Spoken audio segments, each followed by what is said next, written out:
नमस्कार मित्रांनो, क्रिश अपडेट या यूट्यूब चॅनलवर तुमचं स्वागत. तर मित्रांनो, आपण पाहू शकतो की स्ट्रेट ऑफ होर्मुझ म्हणजेच इराण आणि रशियाकडून जे युद्ध सध्या दोघांचं त्या देशाचं चालू झालं आणि त्यामुळे जे सध्या स्ट्रेट ऑफ होर्मुझ बंद झालं आणि त्यामुळे भारताच्या ज्या जहाजी होत्या ते जहाज येण्यासाठी बंदी झाली आणि आपल्याकडं तेल पुरवठा व्यवस्थित होत नव्हता आणि त्यामुळे भारताने पुन्हा एकदा रशियाकडून तेल खरेदी करत असल्यामुळे रशिया ठरला भारताचा सर्वात मोठा तेल पुरवठादार. तर याविषयी आपण सर्व माहिती या व्हिडिओमध्ये पाहणार आहोत. तर मित्रांनो, तुम्ही जर पहिल्यांदा चॅनलवर आला असता चॅनलला सबस्क्राईब करायला विसरू नका.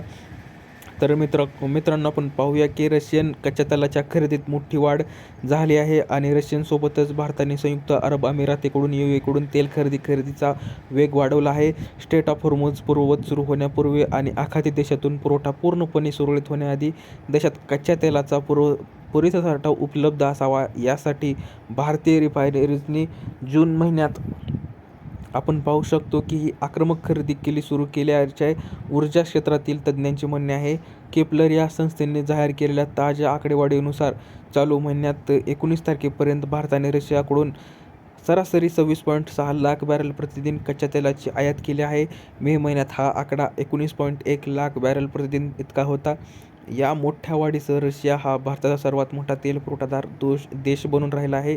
दुसरीकडे भारताने जूनमध्ये जे UAE 3.36 लाख BPD कच्च्या तेलाची आयात केली आहे, जे जून महिन्यातील 6.44 लाख BPD विक्रमी पातळीच्या अगदी जवळ आहे.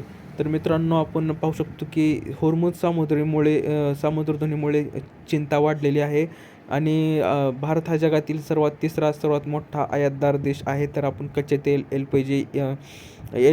LPGच्या गरजांसाठी भारत मोठ्या प्रमाणावर खाडी देशावर अवलंबून आहे आणि अमेरिका इस्रायलच्या कारवाईनंतर इराणने होर्मुझ सामुद्रधुनीतून होणाऱ्या वाहतुकीवर जे आपण बंदी घातली होती ते सुमारे जगातील 20% तेल वाहतूक या महत्त्वाच्या जलमार्गातून केली जाते आणि त्यामुळे भारतावर मोठा परिणाम ह्या वाहतुकीचा झाला आणि तेल पुरवठादार आपल्याकडं तेल व्यवस्थित ट्रान्सफर होत नव्हतं. तर त्यामुळे आता अमेरिकेकडून आयातीत मोठीसुद्धा घट झालेली आहे, अशी ही पण बातमी आता आलेली आहे. तर LPG आणि पुरवठ्यात अमेरिकेची भूमिका वाढली आहे. तर ऊर्जा क्षेत्रातील आणखी एक महत्त्वाचं पाऊल म्हणजे अमेरिकेची वाढती भूमिका खाडी देशांमधून होणाऱ्या पुरवठादार परिणाम झाल्यानंतर अमेरिका भारतासाठी प्रमुख LPG पुरवठादार म्हणून उदयास आला आहे आणि यामुळे पुरवठ्याचे विविधीकरण वाढले असले तरी आपण अशी ही बातमी आहे. तर दिलेली माहिती समजली, व्हिडिओला लाईक करा, जास्तीत जास्त शेअर करा, चॅनलला सबस्क्राईब करायला विसरू नका. तर भेटूया पुढच्या व्हिडिओमध्ये. तोपर्यंत धन्यवाद.